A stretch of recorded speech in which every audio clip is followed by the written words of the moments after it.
Audiobook do livro Consolador. Do Espírito Emanuel. Terceira parte.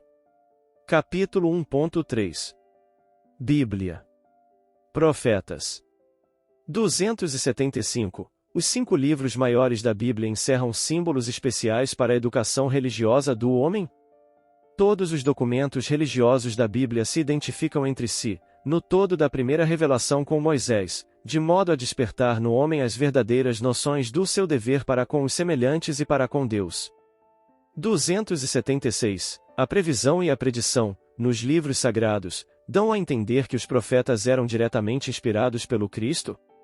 Nos textos sagrados das fontes divinas do cristianismo, as previsões e predições se efetuaram sob a ação direta do Senhor, pois só Ele poderia conhecer bastante os corações, as fraquezas e as necessidades dos seus rebeldes tutelados, para sondar, com precisão, as estradas do futuro, sob a misericórdia e a sabedoria de Deus.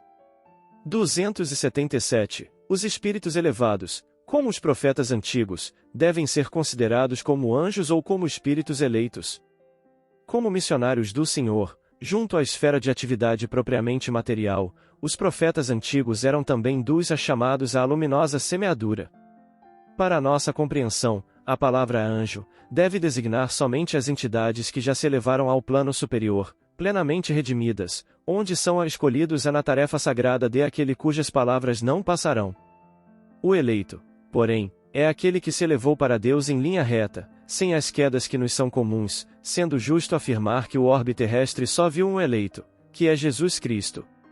A compreensão do homem, todavia, em se tratando de angelitude, generalizou a definição, estendendo-a a todas as almas virtuosas e boas, nos bastidores da sua literatura. 278. Devemos considerar como profetas somente aqueles a que se referem as páginas da Bíblia?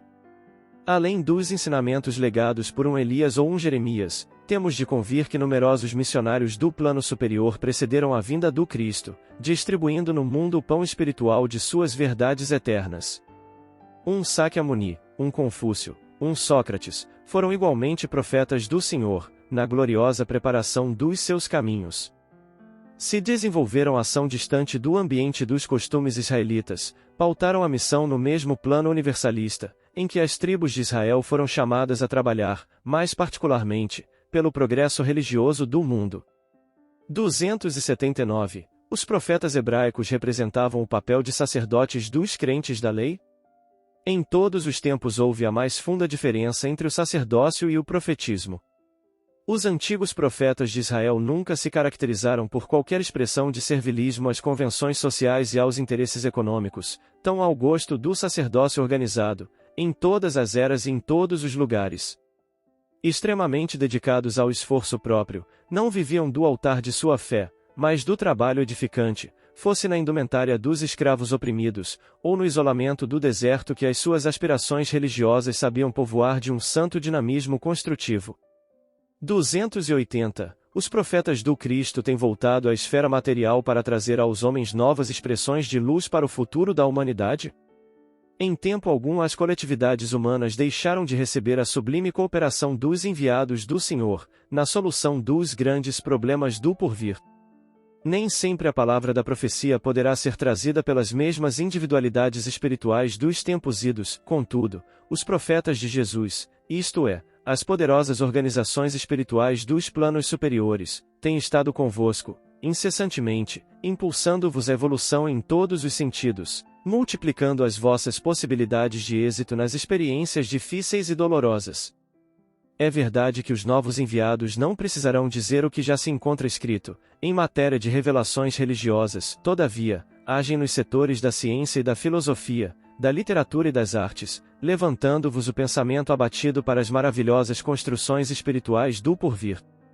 Igualmente, é certo que os missionários novos não encontraram o deserto de figueiras bravas, onde se nutriam apenas de gafanhotos e de mel selvagem, mas ainda são obrigados a viver no deserto das cidades tumultuosas, cheio de corações indiferentes e incompreensíveis, cercados pela ingratidão e pela zombaria dos contemporâneos, que, muitas vezes, os levam ao pelourinho e ao sacrifício. O amor de Jesus, todavia, é a seiva divina que lhes alimenta a fibra de trabalho e realização, e, Sob as suas bênçãos generosas, as grandes almas solitárias atravessam o mundo, distribuindo a luz do Senhor pelas estradas sombrias. 281. A leitura da Bíblia e do Evangelho, nos círculos familiares, como é de hábito entre muitos povos europeus, favorece a renovação dos fluidos salutares de paz na intimidade do coração e do ambiente doméstico.